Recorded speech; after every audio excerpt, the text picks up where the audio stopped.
Oh, the Toscanini story. Well, I have to warn them. I have to get up for the end of the story. Okay. Is that all right?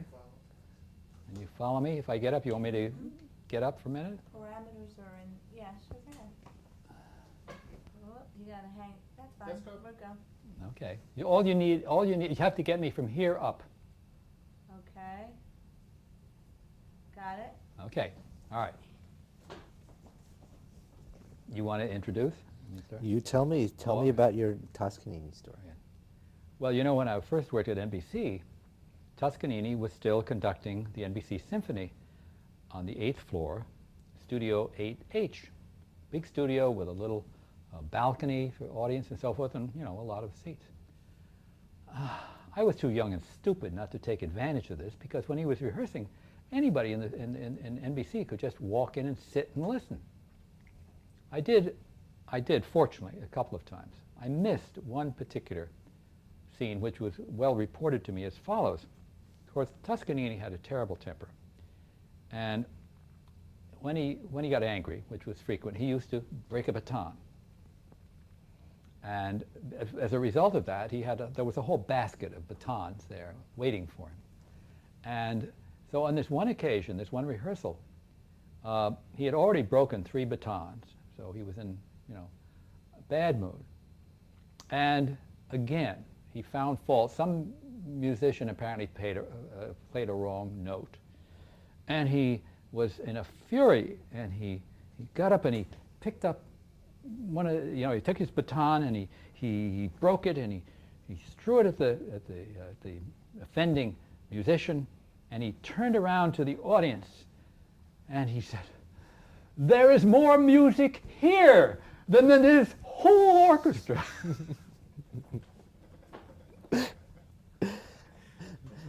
Now tell me your Fred Allen stories. Tell me about Fred Allen. Oh, Fred, I'm glad you brought up Fred Allen. Fred Allen was one of the most decent, nicest guys. Fred was very religious, went to church, of course, every Sunday and so forth. On his way to church,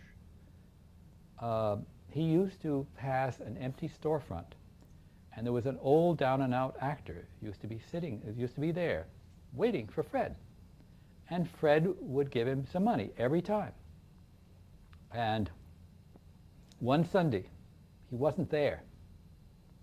And Fred said to, Portland, I think his wife was? Mm-hmm. He said, "If he's not here, something's happened to him. Maybe he's sick. I wish I knew where he lived." He didn't go to church, but he wouldn't go. He was so sure that something had happened to him that somehow he made inquiries and he found out where he lived, and he went, and sure enough he was sick, and he took him to a hospital and took care of him. Mm. That was the kind of man Fred Allen was. In any case, he also helped this friend of mine who wanted to become an artist and went to Europe and Italy and was living, you know, on peanuts, and I used to send him a few bucks. And he had worked with Fred. He was the man that I learned so much from. That's what I was like as a boss of the NBC makeup department. And this man, David, was in Italy, and as I say, he had worked with Fred, and they liked each other, because this guy was a very intelligent, very widely read person, and they got on. And so when he asked for news, and I mentioned what he was doing and how I was, you know, sending him a few bucks to help him out, Fred asked if he could send him something. Can you imagine? I said, "Oh, that would be wonderful." And he apologized because he didn't have his checkbook with him. I mean, that was the kind. And he said, "But I'll come back, and, you know, tomorrow or the next day." And sure enough, he came back and gave me $100 to, you know, to send to him. And again, it was so sweet. I didn't do hardly anything in terms of makeup. I didn't do the show. But Fred had a character of a Chinese detective that he named One Long Pan. And so I made for him, I designed some huge buck teeth. and got him a little Chinese mustache and a little goatee and so forth. And he had the costume with the typical hat. And I have a picture of him that I treasure in that outfit. And he loved it. He had fun with it. He called his dentist. He had excellent caps on his teeth. And he called his dentist and gave him some story like, gee, something's happening. The caps seem to be they're swelling or something. His dentist was alarmed, said, oh, come right in, Mr. Allen. And of course he walks in with these big comic teeth on and breaks up the dentist. So he was just oh yes.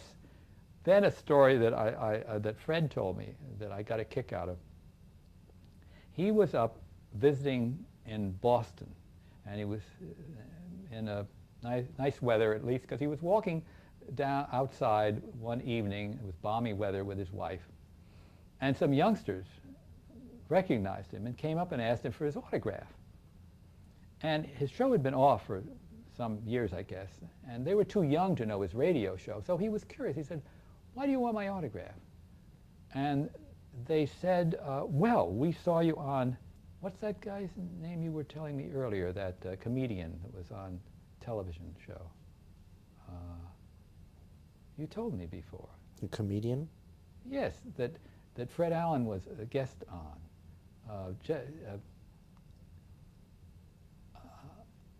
You mentioned it this morning. Fred Allen was a guest. No, never mind that. Jester, Lester, Jerry. Oh, Jerry Lester on Broadway Open House. That's one. Thank you. My memory is not as good as yours, or I haven't done the No, research. mine's lousy too. Okay. He was a guest. They said, well, we thought anyone that was a guest on Jerry Lester, is that his name? Mm-hmm. Jerry Lester, who was a horrible, brief comedian on television. And Fred was amused. He wasn't insulted or anything. He was just so amused that he was now only famous or recognized because he had been a guest on this stupid show. Television, unfortunately. Yeah. Do you have a theory about why he didn't make it on TV? No, not really. I frankly didn't see many of his shows. I don't know. I think you had to be, maybe he didn't have the brash personality. Maybe it was too old-fashioned or something for young television people. I have no idea otherwise. Claire Booth Luce? Never, that the actress? Right. I remember her all too well. We did a production of, I don't think it was Becky Sharp, was it? I'm not sure. Some period thing. And they were very strict in those days at NBC about showing any cleavage. And so she wanted, for one scene, she wanted to wear this very low-cut dress, and they said, Now this is a live show, and her wardrobe handler was a feisty little woman named Liz. And they gave Liz strict instructions. They said, watch out for this woman, because she may try to slip something over on us and slip something off. So there was a scene where she had to do a quick change into this lovely dress, low cut, and it had to be hiked up and everything properly. Well, she was on one side of the stage, she slipped into the dress, Liz is trying to hook her up, and this woman tore away from her, knowing she wasn't hooked up properly, and sailed across the studio to the set, and got to her entrance position, and on the way, Liz caught up with her and tried to reach for the dress, and she backhanded her. She knocked her off.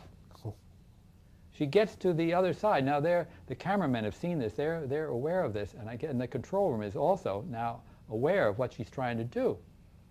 So she gets to her position.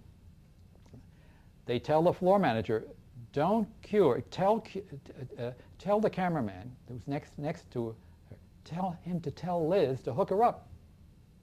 And so the guy says, go ahead, Liz. And Liz jumps in, grabs the top hook, and gives it a good yank and hooks it, and steps out, and they cued her on. So they fooled her. Elvis, when he was on NBC. Did you have anything to do with him at all? I didn't know he was on. Yeah. Was he? Sure, on Burl's show. No. On Burl's show? Oh, well. No. No, no memory. Amal and the Night Visitors? Ah, well, that was a delight.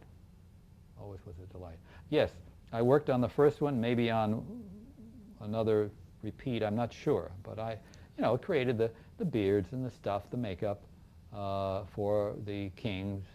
And it wasn't a big deal. But I loved the music and the production. Did you know that it was a big deal for General Sarnoff to do a good job on that show? Was it one of those things where it came down, this is one of the special shows? No, No. never heard that. Uh-huh. Any special challenges that the show presented No. for you? No. I think that's it for this section. I think we're ready to look at pictures. There are photos of that. Hal Holbrook was the first fully tested effect for you. Is that correct? For television, For of Mark Twain, yes. yeah, the Mark Twain Tonight was very thoroughly tested, Mm-hmm. mainly by me, really. Mm-hmm. I had a friend who, an artist friend, who had a Betacam. And the first test I did with Hal was just putting on the makeup and doing photographs. And it was the photograph by NBC photographer, and he wasn't a very inspired photographer. And unfortunately, every picture he took, Hal looked solemn, with little expression. He was very worried and upset because he thought he wasn't getting any expression through the makeup. And he'd never experienced this kind of thing before. And so, as I say, he worried about it. And I said, well, we've got to do some more tests. So I arranged to do this at my friend's with the Betacam. And I made basically 3 different makeups. What I had done before, and then something less, and something even minimal. And got him up there and put on these different makeups very quickly. And sorted noses and so forth. Anyway, the very first one I put on, immediately that he saw himself in action on the screen and saw that it did nothing, it prevented no inhibition of his expressions or anything. It all came through, and he was immediately relieved and pleased and confident. And then it was just a matter of saying, well, which nose do we like best? And then choosing. And since I had this kind of little assortment, we went through and we selected kind of a medium, a little less heavy than my first choice, which I think was more like Mark Twain, Mm-hmm. but one that he felt very comfortable with, and that was it.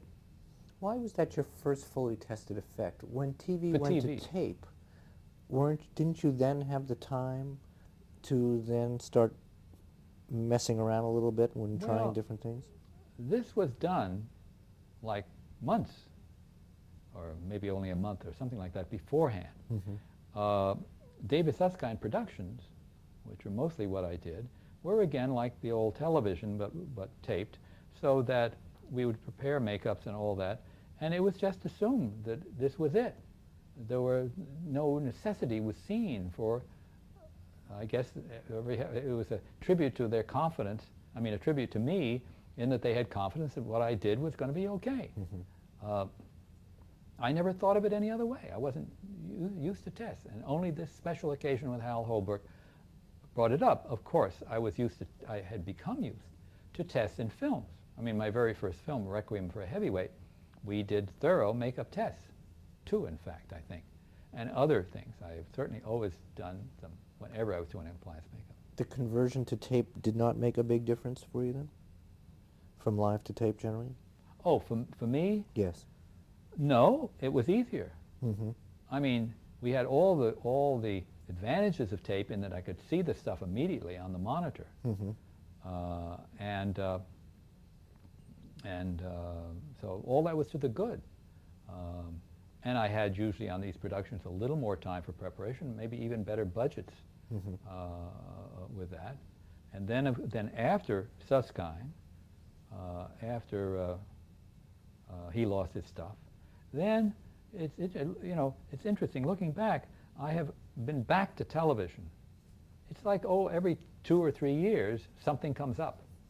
And I head back to the old stamping ground and do something else for television. And it's continued up until Yeah. even recent years. So that the end of live TV did make a difference in your ability to work or change this sort of the pressure of your work.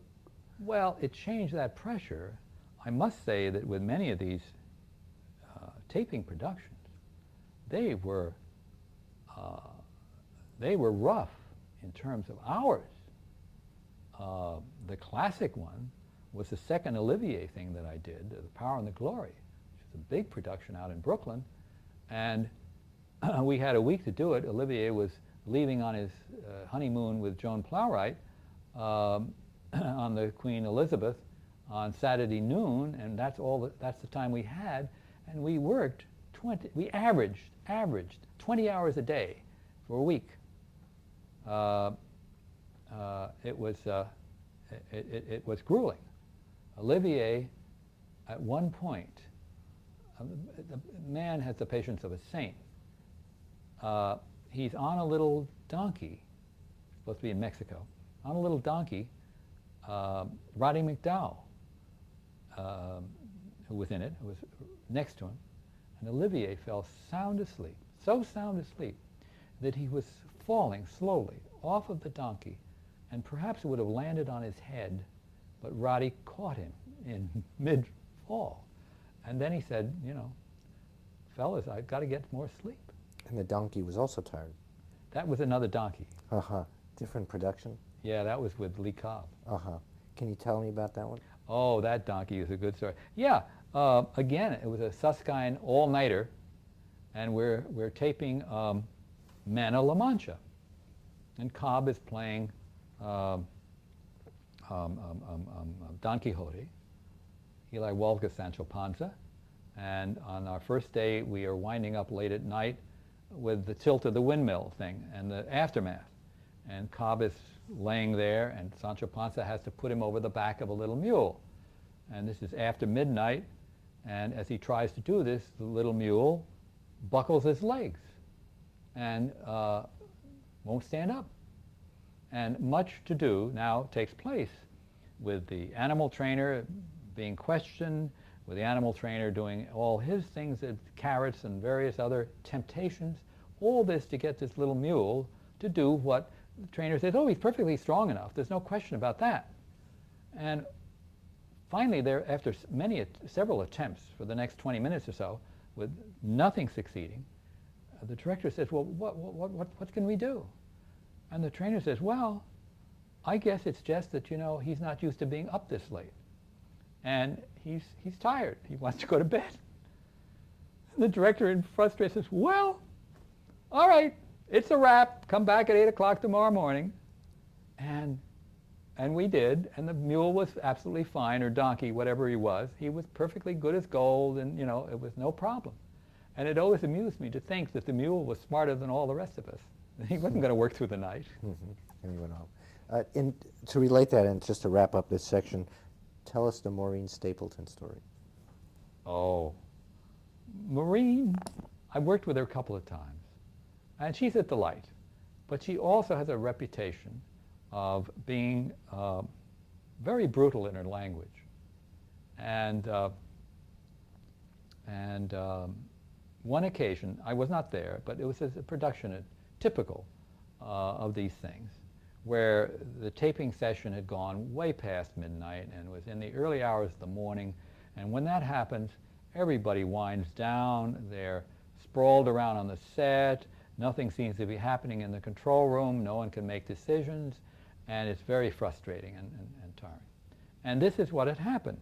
Maureen finally picked herself up, went over to the mic, and said, hey, anyone in there in the control room awake? Can you hear me?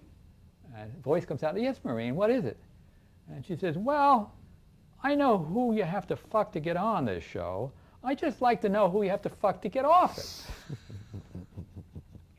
One more question about Hal Holbrook.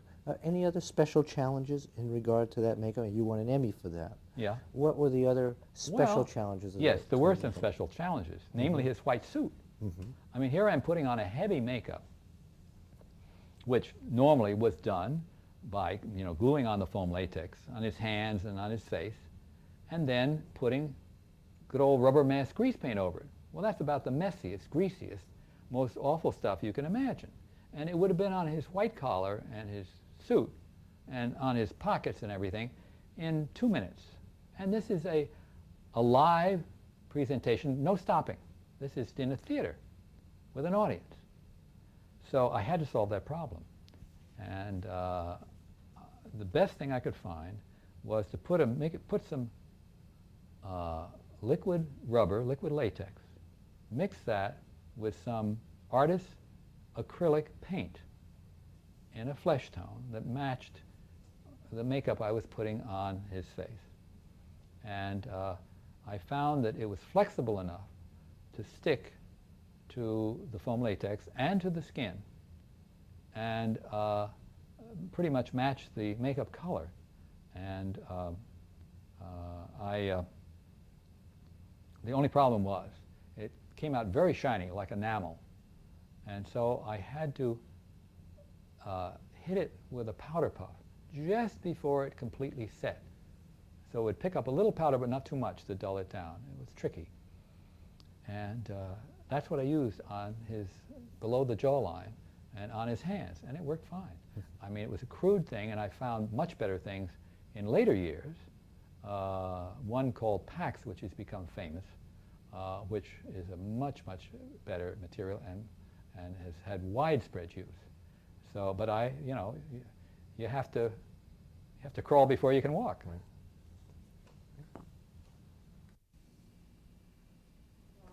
Well, tell us about him. Well, that's my version of the Phantom of the Opera, the old Lon Chaney Sr. makeup. And I pulled up my nose and put on nose putty, and I built up the cheekbones the same way. And I blocked out my forehead, the hair, rather. That's my own hair, what I haven't covered. And the teeth were a crude way of making false teeth with some dental material. It wasn't made for teeth, but it worked. How long would it take you to do something like that? Oh, a couple of hours, maybe 3 at the most. Right. Rolling. Who's he? Well, that's another one of the makeups I did while I was at Yale. It's not copied of anything. It's one I dreamed up. It's supposed to be an old derelict. And I walked down the streets of New Haven a Saturday night and got a lot of great reactions, including a handout. I think it was 25 cents. Yep. Camera rolling. That is? Well, that's me again in a more elaborate stage kind of makeup with nose putty and stuff like that. That was my homage or copy of Lawton's makeup in The Hunchback of Notre Dame. Tell me about the eye, the right eye. Well, it's simply, again, sculpted out of nose putty. I think I did it separately on a little piece of paper, and then after I built up the areas around it and covered up my own eye, I just kind of stuck it on and blended it in. Okay. Go ahead. Camera's rolling. This is your first Abraham Lincoln? Yeah, this was the one I was trying to do the elaborate job on Steve Courtley, and I'm modeling these different appliances I'm going to try to make out of latex, and unfortunately it ended in disaster. Okay. Next. There, Camera's rolling. Okay. and there's Steve Courtley at the photo session, which was the termination of my disaster with the appliances, and in which I just modeled not nose putty, but mortician's wax on his cheekbones and his nose and so forth to make a picture. By the way, you'll notice I'm all dressed up, fancy tie and all, because in those days, makeup artists were supposed to be, neat and clean and special looking. I hardly even took my coat off in the early years. In the end, did anybody care one way or the other about whether it was with the appliances or without the appliances? No, because they didn't know what I'd done. It was all between me and the photographer anyway. Mm-hmm. Okay. Looking at here. Camera's rolling. Who are we looking at here? That mask is the Lincoln mask that I was so proud of. And in my little original makeup room, it used to sit on a shelf above the mirrors, and that's the one that King Peter of Yugoslavia tried to put on, and which caused me to rather treat him roughly, verbally, and it actually outlasted his attempt to put it on, thank goodness. And we get a little bit of a look at your makeup room there. How big was your makeup room? That's a little bit further to the right was a half column and then another short makeup table for one person. On the other side were a couple of sinks, and behind me in the corner was a beauty shop kind of chair with a headrest where I made up the more important people. And that's about it. It was, I don't know, about 15, 16 feet long and maybe about 10 feet wide, something like that. Okay. Roll camera. Camera rolling. Who are we here? Who are we looking at here? This is Vaughn Taylor in the early television days in the same funny little makeup room. He's getting ready to be covered with all this stuff. Vaughn was a very versatile television character actor upon whom I did many, many character makeups. We became very close friends. There are some more pictures to follow of what I did. Reframe. Here, I'll help you out a little bit. Okay. Camera rolling. This is Vaughn in what role? Do you know? You were preparing I don't remember the role, but he's got a rubber ball cap I put on, and I'm putting on some rubber bags. And it was an early, minor makeup. Okay. This Vaughn Taylor again? This is Vaughn, and really one of the first old age makeups I did on him. It was from an old play called The Truth About Blades. And besides the wig and the beard and the rubber eye bags, he's got rubber appliances on the back of his hands.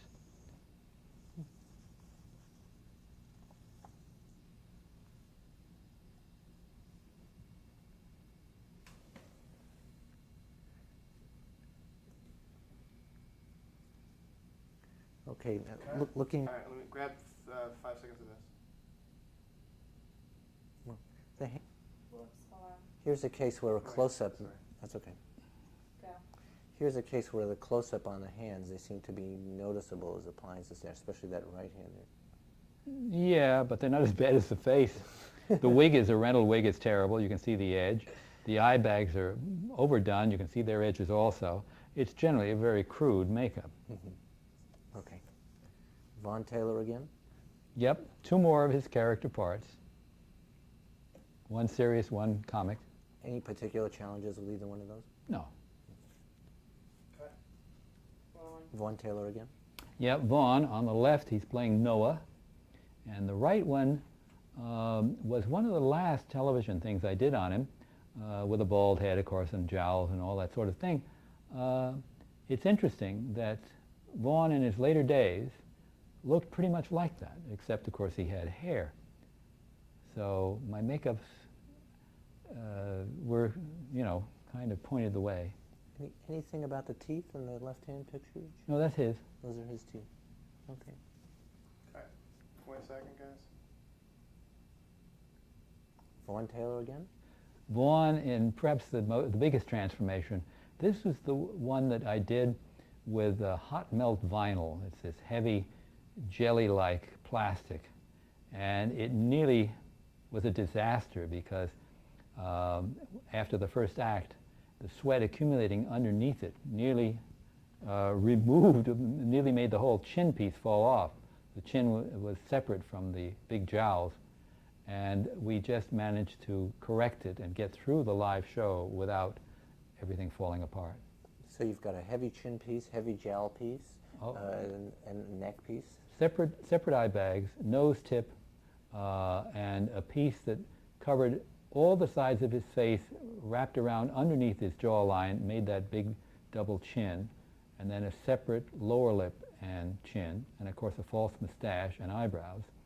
The interesting memory I have is that a TV critic called NBC and said, I saw the show last night, but there was a mistake in the credits. it listed Vaughn Taylor as one of the actors. And they said, but Vaughn was in the show. And he says, oh, don't tell me that. He says, I know Vaughn very well, and he was not in it.